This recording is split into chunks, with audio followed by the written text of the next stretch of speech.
Hey guys, T9 Marine here, another video for you today, talking about a fucking hilarious porta shitter situation. So, we were at Mount Fuji, we were shooting our howitzers, and when you shoot there, you have just these little tiny positions that you move around to, and they're like specific spots. Like, it's not like a wide open area, like you have these specific spots that you're supposed to shoot from. And one of these spots, we hadn't been there before, but we moved in. This was actually a pretty large, probably the biggest firing area that we had. But we got there towards evening time. Like, it was starting to get pretty dark out. And we get in position, set the guns up, and we knew we weren't going to have to shoot at all that night. I think it was like a night off, basically. But living out there in this fucking rain-filled shithole. And so we were just hanging out, talking. You know, we'd had dinner, our cooks fucking busted out some good food, and we'd eaten, and kind of just hanging out, talking, you know, whatever. The back of the XO pit, which is kind of where all the officers hung out, they were talking, they were, you know, doing their thing, and all of a sudden we hear Lakeside Landing. What the fuck?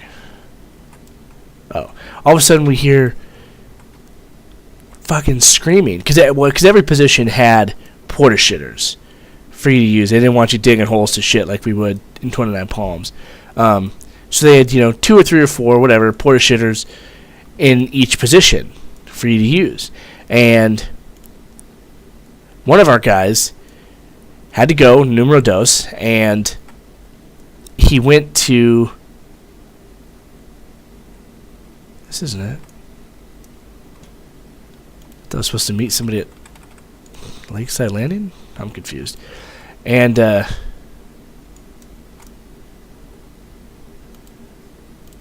confused.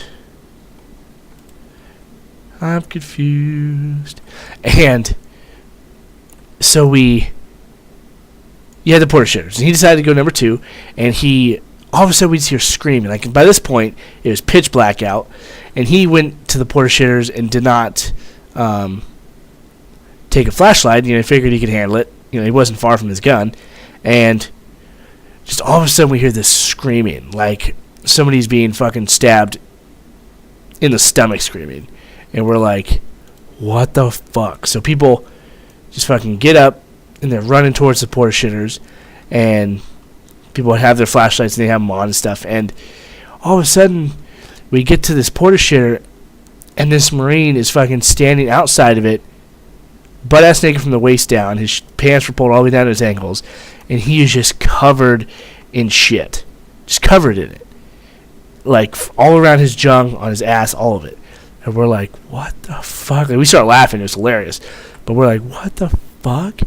And apparently, and he's just screaming. He's like, just cussing. He's like, fuck. And like, he wanted to break down. You could tell. He said, I just want to cry right now.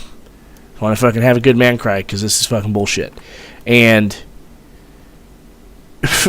we find out that apparently the Japanese had not the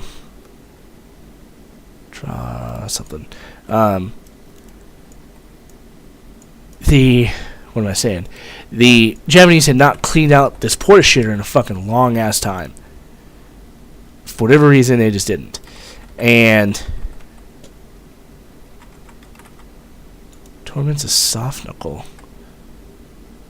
I don't know what I'm supposed to be doing right now. And so they hadn't cleaned this thing out, and people had literally shit in this thing to the point where the shit was sticking out of the toilet, or out of the porta shitter, like above the rim of it. So, I mean, that means, if you think about it, that means that somebody had to like stand on the sides of it. You know how there's like, it's like raised completely, like where the toilet is. Somebody had to stand on that and squat and shit to add to the pile outside of it. Like, it was disgusting. And fucking, so this guy, he got in there, he went in there without his fucking flashlight, and he didn't notice that the shit was piling up, and the porta shitters always smelled bad. Like, we were used to it, so he didn't think anything of that it smelled horrible in there. He just went and was fucking starting to do his business, pulled his stuff down, and then just sat on this big pile of shit, which had been there for fucking God knows how long. And he just fucking freaked out. You know, he's like, fuck!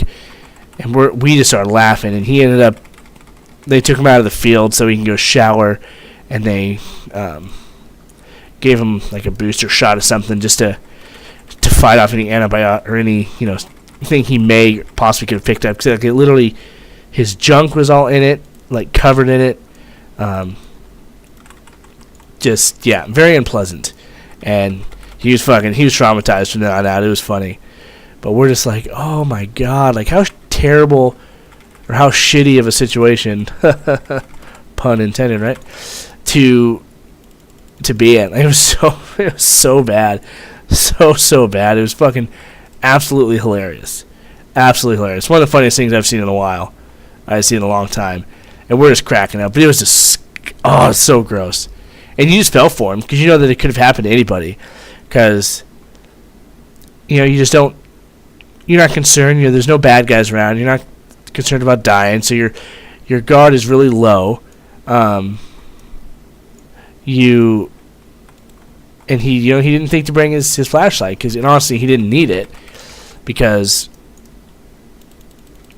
you just didn't need it. You just really didn't, and it ended up costing him. That's for sure. It ended up costing him. Oh man, it was some funny ass stuff. Funny ass stuff. But yeah, all right, guys. If you have any questions, any concerns, anything like that, hit me up, and I'll see you in the next one. Semper Fi.